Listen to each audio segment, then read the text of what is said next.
शीघ्र खुशी खबर दबाकू जाउछंती। आ कौन खुशी खबर दबाकू जाउछंती आसंतु संपूर्ण ये वीडियो माध्यम जानिमा।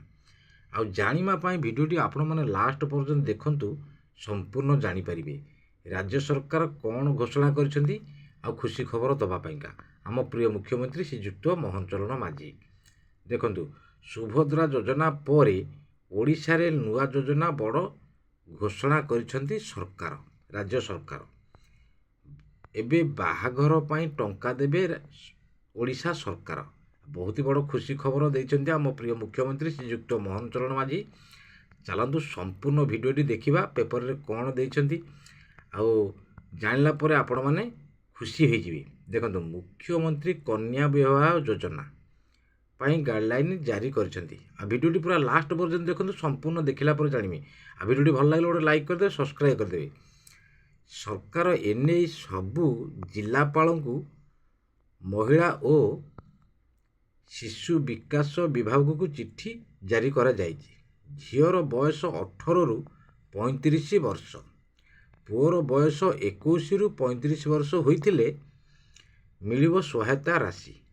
विवाह पाई कन्या को मिलिबो 51,000 टंका। बहुत बड़ खुशी खबर आम राज्य सरकार आम प्रिय मुख्यमंत्री श्रीयुक्त मोहन चरण माझी बहुत बड़ खुशी खबर देइचंती। कन्या को मिलिबो 51,000 टंका सहायता राशि। डीबीडी माध्यम रे सीधा अकाउंट को जीव 35,000 टंका। एथिसह विवाह उपहार 10,000। आयोजन पाई संस्था को मिलिबो 6,000 टंका। तापरे विधवा दिव्यांग एससी एसटी आर्थिक अनग्रसर को मध्य मिलिबो सहायता।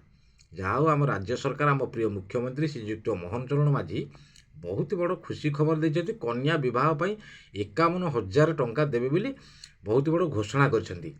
जहाँ बहुत बड़ खुशी खबर आसीगला। एबे सुभद्रा योजना पर कन्या विवाह पाई 51,000 टंका आम प्रिय मुख्यमंत्री श्रीयुक्त मोहन चरण माझी बहुत बड़ घोषणा करिसेंती। जाओ आ बहुत बड़ खुशी खबर। वीडियोटी भल लागिले गोटे लाइक कर देबे सब्सक्राइब कर देबे। रहिली नमस्कार जय जगन्नाथ।